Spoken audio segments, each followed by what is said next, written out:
Parlons des évacuations sanitaires en Afrique. Ahmed Bakayoko, ancien Premier ministre ivoirien, mort en Allemagne le 10 mars 2021.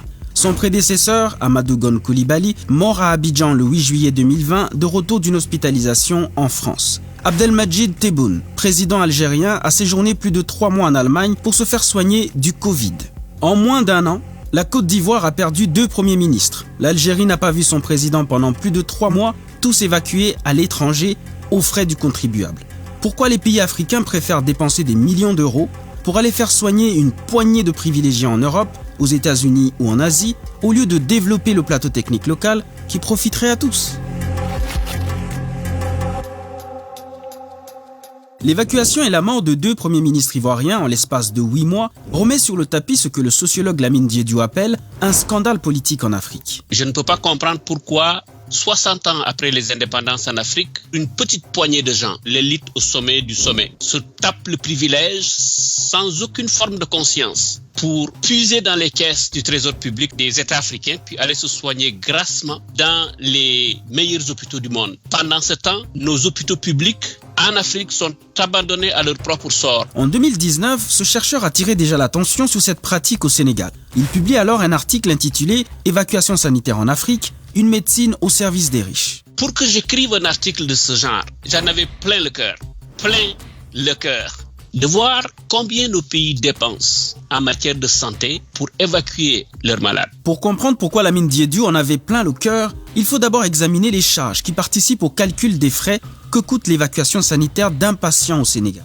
Il y a des frais d'étude préalable du dossier médical pour établissement d'une facture pro forma.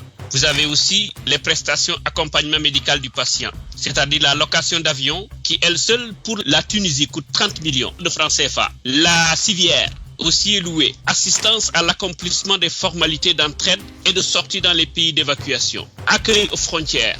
Transfert de l'aéroport jusqu'au centre d'hébergement le premier jour, transport durant le séjour, service per diem et tranche de nourriture, hébergement ou assistance à l'hébergement, assistance de base aux accompagnateurs, souvent c'est la famille, le médecin parfois voyage pour accompagner les patients, payé aux frais du contribuable. Ce qui s'assimile à du tourisme médical selon le journaliste Alain Foucault. Mais ce n'est pas tout.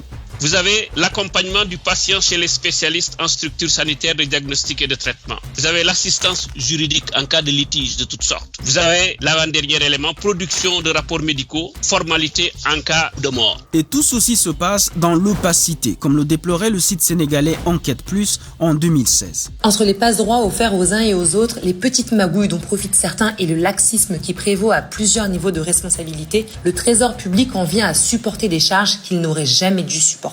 Tout se fait dans l'omerta. Aucune statistique. Les rares statistiques dont on dispose, ce sont des statistiques de gens qui les font fuiter parfois dans des institutions privées, dans des institutions publiques. Et souvent, la facture est salée. 4,7 milliards au total pour environ 180 millions par patient. 3 000 à 4 000 euros par jour s'il s'agit d'une autorité importante. Cette somme est doublée et on peut atteindre 24 milliards. Cette somme est beaucoup plus élevée en Côte d'Ivoire. Selon les chiffres des professionnels du secteur, chaque année, les évacuations sanitaires coûtent 50 milliards de francs CFA.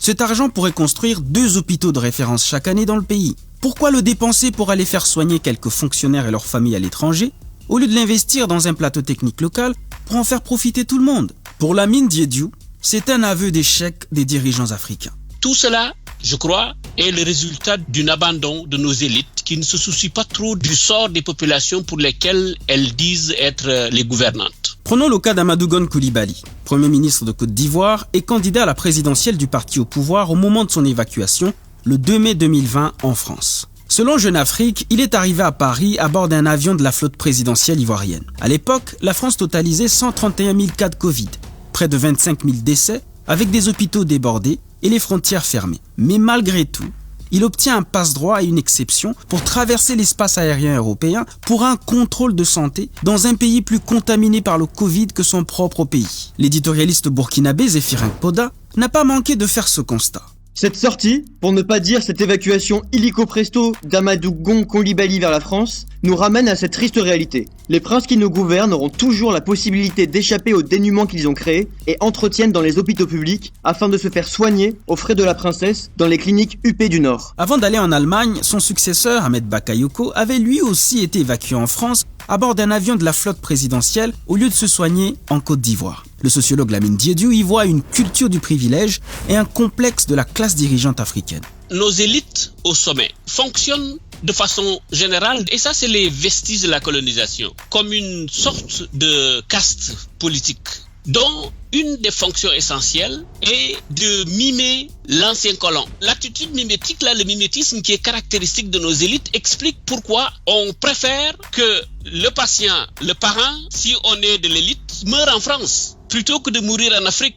Pour le chercheur, il faut casser ce complexe. C'est un véritable combat que nous devons mener ensemble, c'est ma conviction. Et ce combat-là, c'est le combat de tout le monde. Tous ceux qui sont soucieux du progrès de l'Afrique, ils doivent s'impliquer pour dénoncer cette situation et contraindre nos chefs d'État à construire des hôpitaux qui permettent, n'est-ce pas, de soigner sur place les malades qu'on évacue en France, pour lesquels on gaspille beaucoup d'argent du trésor public. C'est exactement ce que tente de faire le Niger. Le pays dépense chaque année plus de 5 milliards de francs CFA pour faire soigner des officiels en Europe, en Tunisie ou au Maroc.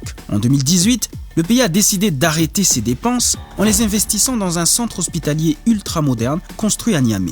Et il n'y a pas que le Niger. En 2019, le Bénin lui a emboîté le pas pour réformer son système d'évacuation sanitaire. Il y a des gens, pour défaut de 1000 francs CFA, vont mourir. Pendant ce temps, on dépense 20 millions, 40 millions, 50 millions, 100 millions de francs CFA parfois, pour seulement soulager la douleur de certaines personnes qu'on envoie en France, aux États-Unis ou en Afrique du Sud, parce qu'ils ont une maladie qu'on ne peut plus guérir. Que pensez-vous de cette déclaration du président béninois? Et surtout, pensez-vous que les autres pays africains pourraient et ou devraient faire pareil?